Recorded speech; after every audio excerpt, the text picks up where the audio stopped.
Hello, मैं Arvind Mathur, associate professor in physics, government MS college Bikaner. आज हम बीएससी पार्ट वन में practical conversion of a galvanometer into an ammeter, एक galvanometer को रूपांतरित में परिवर्तित करने का प्रयोग करेंगे।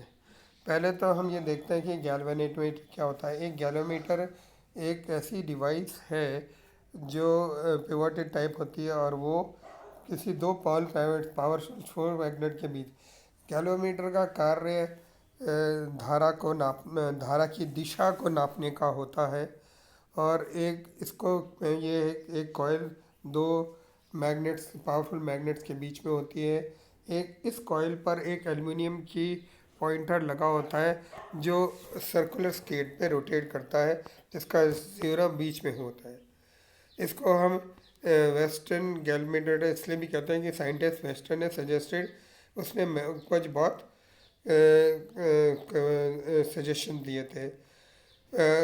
इसको आफ्टर कुछ परिवर्तित करके हम गैल्वेनोमीटर को मेजर करंट या पोटेंशियल डिफरेंस के काम में ले सकते हैं। एक एमीटर का कार्य धारा की धारा को मापने के लिए किया जाता है किसी इलेक्ट्रिक विद्युत परिपथ में। एक एमीटर एक फंडामेंटली एक गैल्वेमीटर है, जिसमें एक उसका प्रतिरोध कम करने के लिए एक शंट में एक रेजिस्टेंस लगाया जाता है, जिससे इसका प्रतिरोध कम हो सकता है। एक गैल्वेमीटर को एमीटर में परिवर्तित करने के लिए सर्किट यहाँ पे दिया हुआ है, जिससे हम एक गैल्वेमीटर का प्रतिरोध निकाल कर हम उसके अगर पैरेलल में एक अल्प प्रतिरोध लगा दें तो वो परिवर्तित हो जाता है। एमीटर का कार्य ये होता है कि सर्किट में से कोई भी सारी की सारी धारा इसके अंदर से बहे।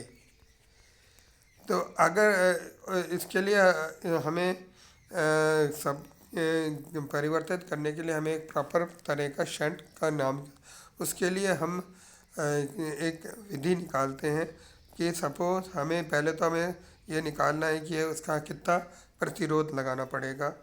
तो हम सपोज मैं समय करता हूँ कि गैल्वेनोमीटर का जो जिसको हमें एमीटर बताना है, कन्वर्ट करना, उसका प्रतिरोध जी है।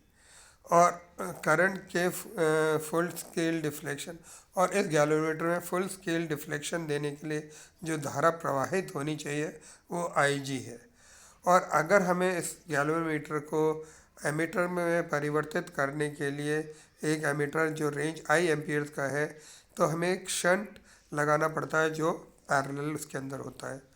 और हम ये देखते हैं कि अगर हम शंट लगाते हैं तो हम मैक्सिमम करंट जानते हैं कि वो गैल्वेनोमीटर के में थे, और जो बाकी जो प्रतिरोध जो धारा है वो आई माइनस आई जी जो है वो शंट के थ्रू बहती है।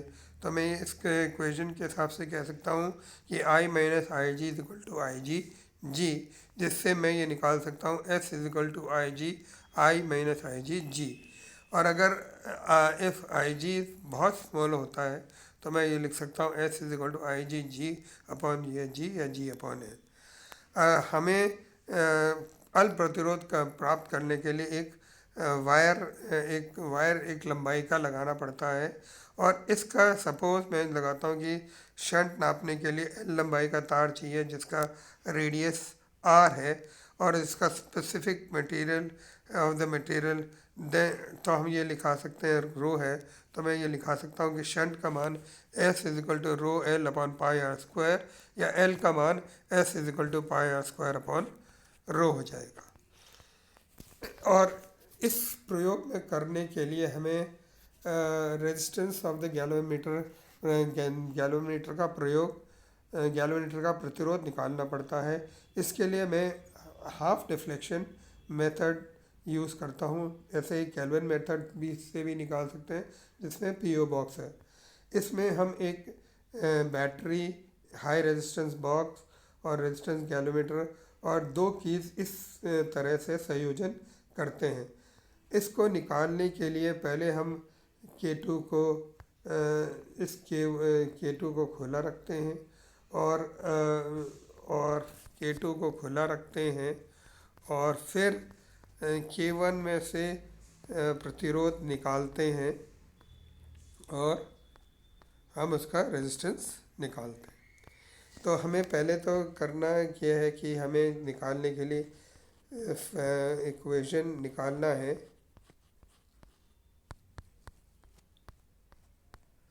उस इक्वेशन को निकालने के लिए कैलकुलेटर का प्रयोग निकालना है। तो ये प्रयोग हमने करा और इस प्रयोग में मेन सर्किट का रेजिस्टेंस निकाल लिया। और इस हाफ डिफ्लेक्शन मेथड में G is equal to R dash निकाल, इसका प्रयोग हम आगे करते हैं। ये फॉर्मूला अब ऑब्जेक्ट हमारा ये है कि हम एक गैल्वेनोमीटर को एमीटर में रूपांतरित करते हैं किसी पर्टिकुलर रेंज का। अपैरेटस हमें एक गैल्वेनोमीटर चाहिए, एक एमीटर में हाई रेजिस्टेंस बॉक्स और एमीटर चाहिए। तो हम ये कहते हैं कि गैल्वेनोमीटर का रेंज निकालना चाहते हैं तो shunt resistance I g into g I minus I g हो जाता है। अगर आई जी फुल स्केल डिफ्लेक्शन के लिए तो सर्किट डायग्राम के अनुसार आई जी का मान हाफ डिफ्लेक्शन मेथड से निकाल सकते हैं। E R plus G N upon N, N यहाँ पे उस गैल्वेनोमीटर के कुल भागों की संख्या है और एन वो है जिस पे आर प्रतिरोध से जो थीटा निकालते हैं। हम पहले निकालना चाहते हैं, पहला प्रयोग करना चाहते हैं कि हाफ डिफ्लेक्शन मेथड से हम गैल्वेनोमीटर का प्रतिरोध कैसे निकाल सकते हैं। इसके लिए हमें क्या करना पड़ेगा कि हमें हाफ डिफ्लेक्शन मेथड का सर्किट में फिर हम क्या करेंगे कि पहले तो K2 को खुला रखते हैं और हाई रेजिस्टेंस बॉक्स में से रेजिस्टेंस प्रतिरोध है, उसके बाद हम Q1 को निकालते हैं। और डिफ्लेक्शन गैल्वेनोमीटर अगर डिफ्लेक्शन स्केल से बाहर जाता है तो हम उसका रेजिस्टेंस और बढ़ा के उसको इन स्केल निकालते हैं। और जब वो स्केल आ जाता है तो वो डिफ्लेक्शन हम ऐसा डिफ्लेक्शन को कहते हैं कि थीटा का मान एन के बराबर हो जाए और ये इस इक्वल टू द। अब इस पूरे प्रयोग के दौरान जब हम थीटा निकालते हैं उस दौरान Q2 खुली होनी चाहिए।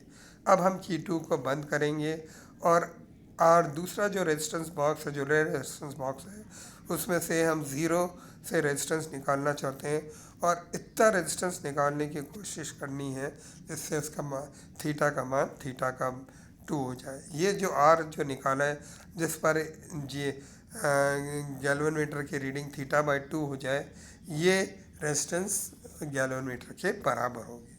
अब हम ऐसे थीटा का मान बार बार चेंज करते रहेंगे, आर चेंज करते रहेंगे और आर डैश निकालते रहेंगे और ये सारे हम कम से कम 3 या 4 सेट इसमें करें और हम फुल डिफ्लेक्शन नोट करें।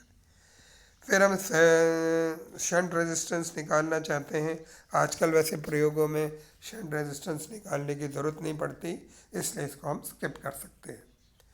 अब हम इस एमीटर को मैं परिवर्तित करना चाहते हैं तो हम इस फिगर के जैसे कनेक्शन दिए हुए हैं वैसे इस गैल्वेनोमीटर के अक्रॉस एक शंट रेजिस्टेंस लगाते हैं, दूसरा एमीटर सीरीज़ में लगाते हैं और एक रियोस्टेट में लगाते हैं। अब हम की को बंद करते हैं और धारा का मान रियोस्टेट के अनुसार उसके जो धारा बह रही है वो करंट एम्पियर और हम उसी दौरान हम कन्वर्टेड एमीटर जो शंटेड गैल्वेनोमीटर है उसकी थीटा नोट कर लेते हैं और हम दोनों की रीडिंग नोट कर लेते हैं। फिर उसके दौरान हम उस शंटेड गैल्वेनोमीटर का मान निकाल सकते हैं I dash is equal to I upon N और एन। और हम इसके बाद आई और आई डैश के बीच में मांगते हैं। फिर हम एक ग्राफ बनाते हैं जिसको हम कैलिब्रेशन ग्राफ बोलते हैं और इसके बिटवीन आई डैश माइनस आई और आई डैश के बीच में ग्राफ खींचते हैं और ये हमारी ऑब्जर्वेशन टेबल है।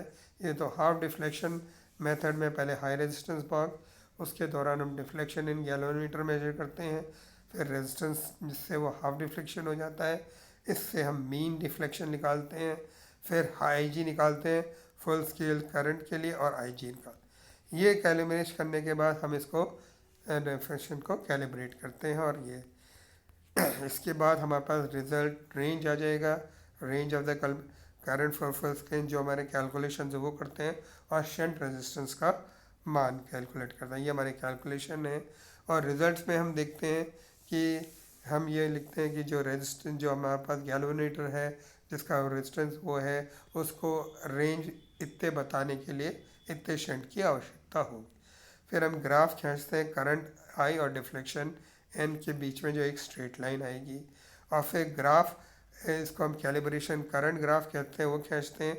ये ग्राफ का शेप स्टैंडर्ड नहीं है, कैसा भी शेप आ सकता है। इसके बाद इसमें कुछ precautions and sources of error है कि जो एमीटर हम कैलिब्रेशन के यूज़ करते हैं वो सेम रेंज का होना चाहिए जिससे कन्वर्टेड एमीटर हो।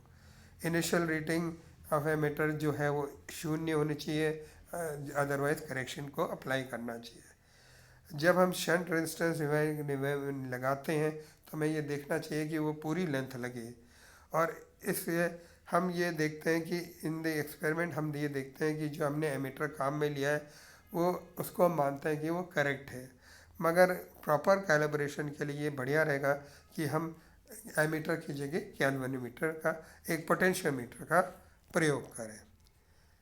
धन्यवाद।